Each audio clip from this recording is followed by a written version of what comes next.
This video is brought to you by Bitbox NES game cases. There is no better way to protect, store, and show off your NES game collection. Only available at stoneagegamer.com/bitbox. Skip it up and that up.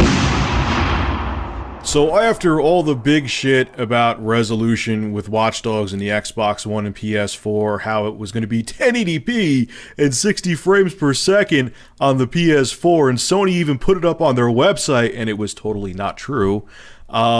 Yeah, Watch Dogs is not going to be full HD on either console. It's going to be 792p on the Xbox One and 900p on the PS4, and only running at 30 frames per second on both consoles.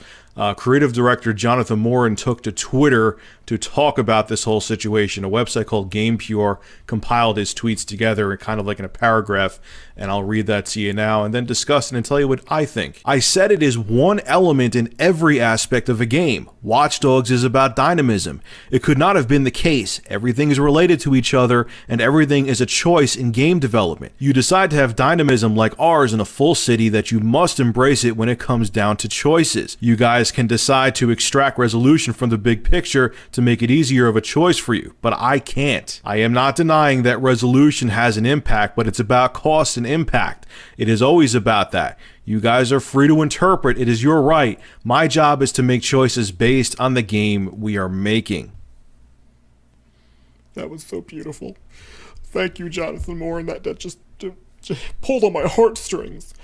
Even though AKA all he's really saying is that, in layman's terms, is that two consoles aren't powerful enough to do the game in 1080p and do everything else that's going on with the big dynamic environments. That's basically what he was saying, but he's probably under an NDA. Hey, those two consoles making games for them pay his bills. He's not going to come out and say they're anemic. It's funny now, though. When I talk about my concerns, like in Gaming Battlegrounds, on that's the Facebook page, when I talk about the hardware not being powerful enough now, I'm not getting the negative reaction anymore that I did get like when the PS4 and Xbox One first launched. I always got when I said, hey guys, I'm concerned that the PS4, Xbox One, and Wii U aren't powerful enough to last for a long time because they're already hitting their limits with the consoles. People would be like, oh, Rich, you're a PC elitist. You're all about resolution. You know, even if Sony wants the PS4 to last for 10 years, it'll be fine. The Xbox One will be fine. The Wii U is kind of a different story. I mean, we already know Nintendo's working on another console. Satoru Iwata came out and said it. But people got very defensive. Now that's kind of changing, though, because I think people are seeing what I'm saying. You know, look, I'm not all about resolution. I've said that before. But when you see these games coming out, okay, when the PS4 and Xbox One are pretty much straightforward PC hardware. There's no more funky hardware like back in the days. And people now are seeing that these games are coming out. They're not full HD. These consoles are only a few months old.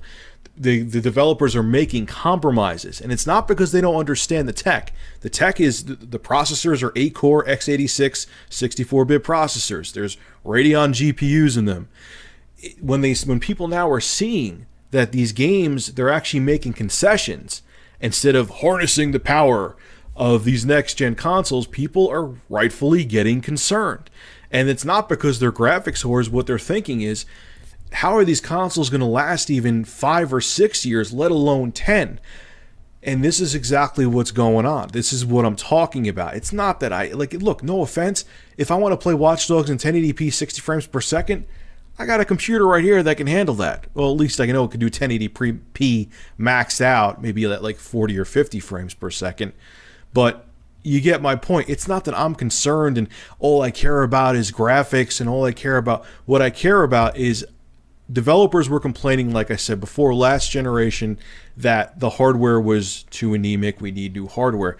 Now we got this new hardware, and people are starting to wake up and realize it's not that uber super powerful.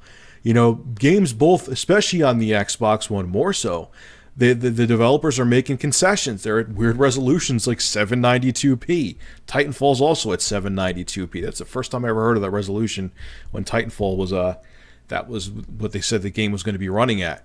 So, understanding it now, you know, this isn't a good sign when games that are coming out right when the consoles are pretty much launching aren't going to be able to do full 1080p. When a console first launches, there should be so much horsepower there that the developers don't even know what to do with it. Now, I understand, like I've said before, I know I'm going over some topics I've talked about before. They weren't going to put, a GeForce GTX Titan as the graphics processor in the Xbox One and PS4. Okay, they had to make the consoles affordable. So I understand, that Microsoft and Sony were kind of like stuck in a rock and a hard place, But at the same time, how long? I can't picture these consoles, like even 3.5, 4 years from now, really giving developers what they want. I don't. There's no magic under there. It's not like they're foreign architectures.